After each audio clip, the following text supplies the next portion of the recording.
आठवडे बाजार करून मी घरी परतत होतो. अंधार खूप झाला होता. रस्त्याच्या कडेला एक सुंदर तरुणी हातात पिशवी घेऊन कोणाची तरी वाट पाहत होती. मी तिच्या जवळून सायकलवरून चाललो होतो. ती माझ्याकडे पाहू लागली. मी थोडस पुढे गेलो आणि थोडस थांबलो. मला समजत नव्हतं की एवढ्या रात्री ती तरुणी का थांबली आहे. पुढे जावं की मागे वळावं, पण मी परत सायकल वळून तिच्या जवळ गेलो. ती दिसायला खूप सुंदर होती. अंधार खूप झाला होता. माझं नाव राहुल आहे. मी एक शेतकरी आहे. माझे आईवडील थकलेले आहे. मला अजून एक भाऊ आहे, पण त्याचं लग्न झाल्यामुळे तो आमच्यापासून वेगळा राहतो. आई बाबा माझ्याकडेच असतात.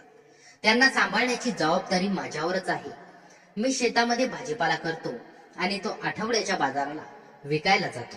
एकदा मी आठवड्याच्या बाजारात भाजीपाला विकायला गेलो होतो. माझ्या घरापासून साधारण 3 किलोमीटर अंतरावर आठवड्या बाजार भरतो. मी सायकलवर गेलो होतो. भाजीपाला विकून झाल्यानंतर मी रिकामी पोती सायकलच्या कॅरेजवर बांधली.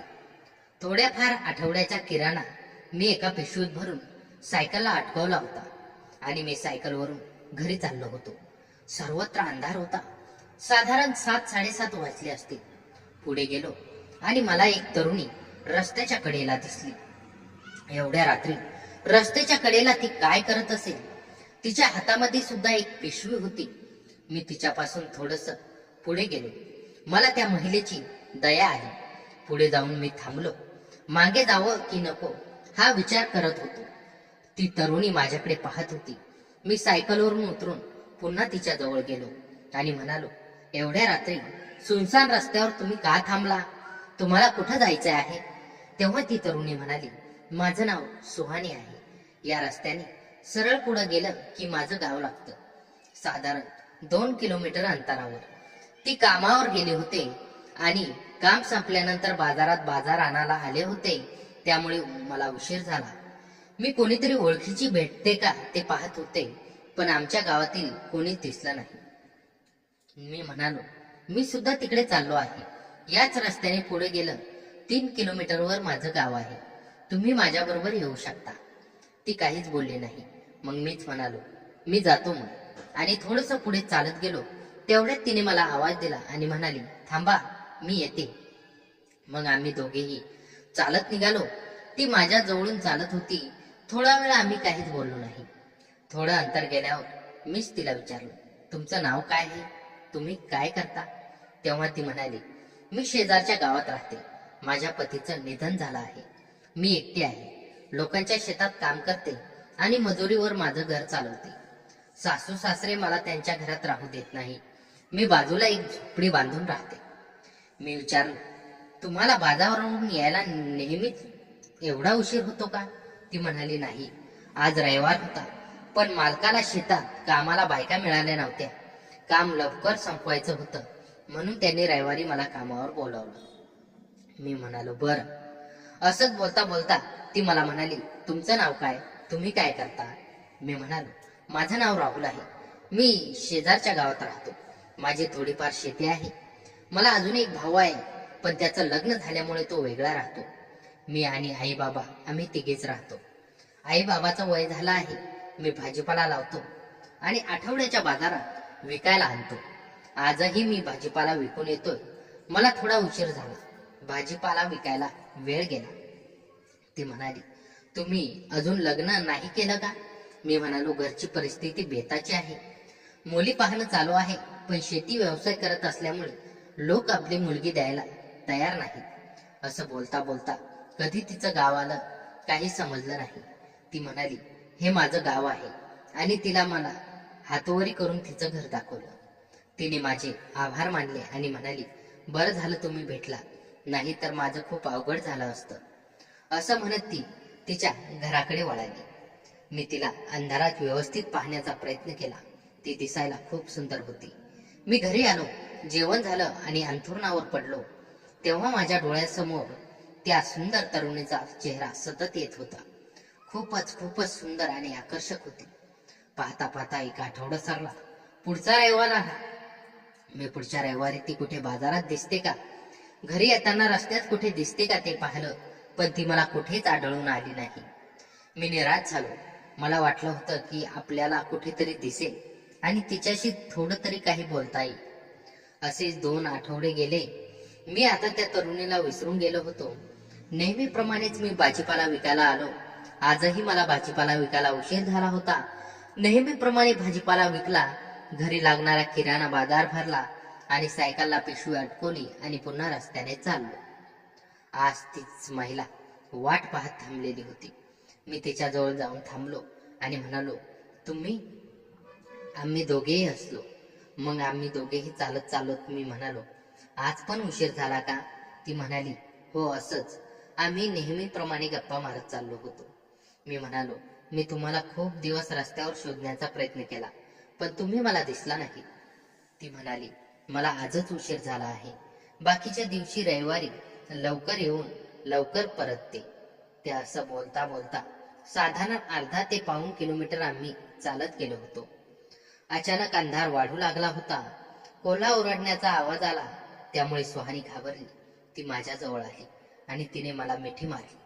मी सुद्धा थोडासा घाबरलो होतो. माझ्या हातात सायकल होती आणि सुहानी मला घट्ट मिठी पकडून होती. आम्ही दोघेही काही वेळ एका ठिकाणी स्तब्ध उभं राहिलो होतो. कोल्हा ओरडण्याचा आवाज थांबल्यावर सुहानीच्या लक्षात आलं की तिने मला मिठी मारली आहे. तिने एकदा माझ्याकडे पाहिलं. मी तिच्या सुंदर मुखवट्याकडे पाहत होतो, पण अंधार खूप असल्यामुळे मला फक्त तिचे डोळे दिसत होते आणि तिलाही कदाचित माझे डोळे दिसत असावेत. त्या रात्री आमच्या दोघांचे डोळे एकमेकांना भेटले. सुहानीने मला मारलेली मिठी सोडली आणि ती म्हणाली, माफ करा, मी घाबरले होते. मी म्हणालो, असं काही नाही. मग आम्ही दोघं चालू लागलो. कोल्ह्याच्या ओरडण्याचा आवाज अजून येत होता. कधी कधी वाढत होता तर कधी कमी होत होता. त्यामुळे सुहानी मला घट्ट धरून चालत होती. मला सुद्धा खूप छान वाटत होतं. सुहानीचा आवाज खूप सुंदर होता, पण ती घाबरली असल्यामुळे तिचा आवाज वेगळा येत होता. चालत चालत आम्ही सुहानीच्या घराजवळ आलो होतो. रस्त्यापासून तिचं घर थोडस आतमध्ये बाजूला शेती होती, त्यामुळे सुहानी घाबरत होती. मी सुहानीला म्हणालो, मी इथेच थांबतो, तू चालत जा. पण ती जायला तयार नव्हती. मी म्हणालो, तुला सोडायला येऊ का? ती काहीच बोलली नाही. मग मी म्हणालो, चल, आणि तिला तिच्या घरापर्यंत सोडायला जाऊ लागलो. रस्त्यापासून तिचं घर अर्धा किलोमीटर आत होतं. चालत चालत मी तिच्या घराजवळ गेलो. ती म्हणाली, तुम्ही एवढ्या लांब आला तर चहा पिऊन जा ना, नाहीतर जेवण करून जा. मी नको म्हणत होतो तरी सुहानी म्हणाली, किमान चहा तरी पिऊन जा. मी म्हणालो, बरं. तिने दार उघडलं, मला थोडं पाणी दिलं. मी हातपाय धुतले आणि घरामध्ये असलेल्या खाट्यावर जाऊन बसलो. सुहानीने मला पिण्यासाठी पाणी दिलं.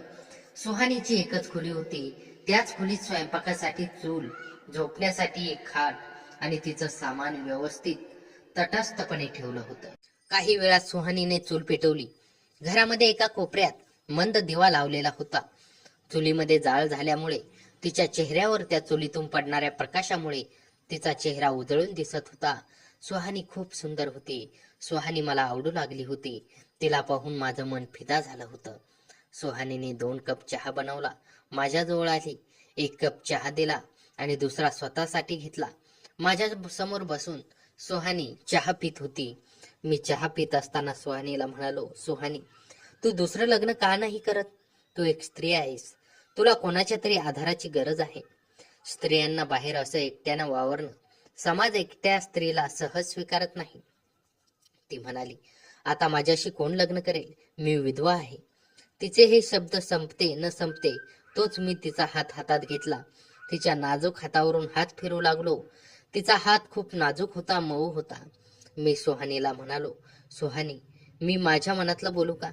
सुहानी माझ्याकडे पाहत होती. ती म्हणाली, बोला. मी म्हणालो, सुहानी, मला तू आवडतेस. माझं तुझ्यावर प्रेम जडलं आहे. तुलाही एका आधाराची गरज आहे. माझं अजून लग्न झालेलं नाही. माझी तुझ्याशी लग्न करायची इच्छा आहे, जर तुझी इच्छा असेल तर. माझ्या या शब्दामुळे सुहानीचे डोळे पाणावले होते. ती म्हणाली, तुमचा स्वभाव खूप छान आहे. तुमच्या जागी दुसरा कोणताही पुरुष असता तर तो माझ्यासोबत वेगळा वागला असता, पण तुम्ही तसं काही केलं नाही. यावरून तुमचा प्रामाणिकपणा समजतो. तिने होकार दिला. मी तिच्या त्या नाजूक हातांचा एक केस घेतला. सुहानी आणि मी दोघांचे ओठ एकमेकांच्या ओठांजवळ आले. दोघांनी एकमेकांच्या ओठांचं चुंबन घेतलं. एकमेकांना घट्ट मिठी मारली. दोघंही एकमेकांवर भरभरून प्रेम करू लागलो. दोघांनाही खूप आनंद मिळाला होता. दोघंही तृप्त झालो होतो. सुहानी मला म्हणाली, तुमचे आई बाबा मला स्वीकारतील का? मी म्हणालो, का नाही स्वीकारणार? तुझ्यासारखी गोड जीव लावणारी सांभाळून घेणारी व्यक्ती मिळाली तर नक्कीच हो म्हणतील. काही वेळाने मी सुहानीचा निरोप घेतला. तिला सांगितलं, उद्या तुला मी न्यायला येईन, माझ्या आई बाबांना भेटवीन. मग मी दुसऱ्या दिवशी सकाळी सायकल घेऊन सुहानीला न्यायला आलो. सुहानीने आज सुंदर साडी नेसली होती. ती आज खूप खुश दिसत होती. मी अगोदरच आई बाबांना कल्पना दिली होती. त्यांनी होकार दिला होता. मी सुहानीला माझ्या घरी घेऊन आलो. आई बाबांनी सुहानी पसंत पडली. आई बाबांनी तिला काही प्रश्न विचारले. सुहानीने त्यांच्या प्रश्नांची उत्तरे दिली. आई बाबांनी लग्नाला होकार दिला. 1-2 आठवड्यातच आमचं लग्न झालं. सुहानी माझ्या घरी नांदायला आली. आता ती माझ्या शेतात काम करू लागली आहे. माझ्या आई बाबांची काळजी घेते. मलाही खूप जीव लावते. तिलाही आपलं कोणीतरी भेटल्याचा आनंद मिळतो. आम्ही दोघे एकमेकांवर भरभरून प्रेम करतो. लग्नानंतरचे दिवस आनंदात जाऊ लागले. राहुल आणि सुहानी एकमेकांच्या सहकार्याने शेताचे काम, घरकाम आणि वडीलधाऱ्या आई बाबांची सेवा करू लागले. राहुलचे आई बाबा सुहानीला मुलीप्रमाणेच मानू लागले. तिच्या हुशारीने आणि मेहनतीने घरात एक नवीनच सुबत्ता दिसू लागली. पण ग्रामीण जीवनात समस्या कधीही दूर राहत नाही. एक दिवस राहुलच्या शेतातल्या भाजीपाल्यावर कीटकांचा फार मोठा प्रादुर्भाव झाला. सर्व पीक नासोनास्त होऊ लागलं. राहुल खूप चिंतित झाला. त्याला भीती वाटू लागली की यामुळे आर्थिक नुकसान होऊन कुटुंबाची परिस्थिती बिघडेल. सुहानीने त्याला धीर दिला. घाबरू नका, आपण एकत्र आहोत, काहीतरी उपाय काढू, ती म्हणाली. दोघांनी मिळून जवळच्या शहरातील कृषी अधिकाऱ्यांचा सल्ला घेतला. नवीन रासायनिक कमी वापरायची, कीटकनाशके वापरायचा निर्णय घेतला. पण त्यासाठी अधिक पैसे लागणार होते. राहुलच्या बँकेत फारशी बचत नव्हती. मग सुहानीने तिच्या गहाण ठेवलेल्या पितळ्यांच्या काही दागिन्यांची रक्कम काढून दिली. हे घ्या, आपल्या शेतीसाठीच. तिने हट्ट धरला. राहुलच्या डोळ्यात पाणी आले. तिच्या निस्वार्थ प्रेमाने त्याचे मन भरून गेले. उपाय योजना केल्यामुळे शेत वाचले आणि चांगले उत्पन्नही मिळाले. या संकटाने त्यांचे नाते अधिक दृढ झाले. काही महिन्यानंतर एक नवीन आनंदाची बातमी आली. सुहानी गरोदर होती. संपूर्ण कुटुंबात आनंदाचे वातावरण पसरले. पण याच सुमारात राहुलच्या भावजईने, जो स्वतःच्या घरी वेगळा राहत होता, जमीन वाटणीचा मुद्दा काढला. त्याने आपला वाटा स्वतंत्र करून घ्यायची मागणी केली. यामुळे कुटुंबात तणाव निर्माण झाला. आई बाबा दुःखी झाले. राहुलने शांतपणे भावाशी बोलण्याचा प्रयत्न केला, पण तो काही ऐकेना. शेवटी वडिलांनीच निर्णय घेऊन शेताचा एक तुकडा भाऊजाईला दिला. यामुळे राहुलच्या ताब्यातील शेत लहान झाले, पण कुटुंब शांती राहिली.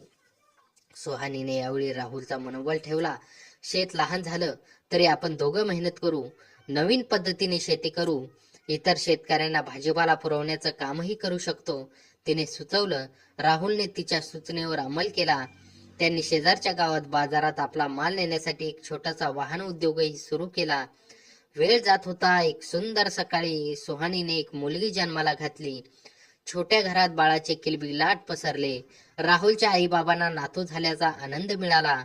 मुलीचं नाव त्यांनी आशा ठेवलं. आशाच्या जन्मानंतर कुटुंबाची जबाबदारी वाढली, पण राहुल आणि सुहानीची मेहनतही दुप्पट झाली. त्यांनी एकमेकांच्या विश्वासावर आणि प्रेमावर सर्व अडचणीवर मात करण्याचे ठरवले. शेतीच्या पुढील हंगामात त्यांनी सेंद्रिय शेती करण्याचा निर्णय घेतला आणि त्यासाठी शासनाच्या योजनेअंतर्गत मुदतही मिळवली. आज राहुल आणि सुहानीचं लहानचं कुटुंब सुखात आहे. आशा आता लहानशी झाली.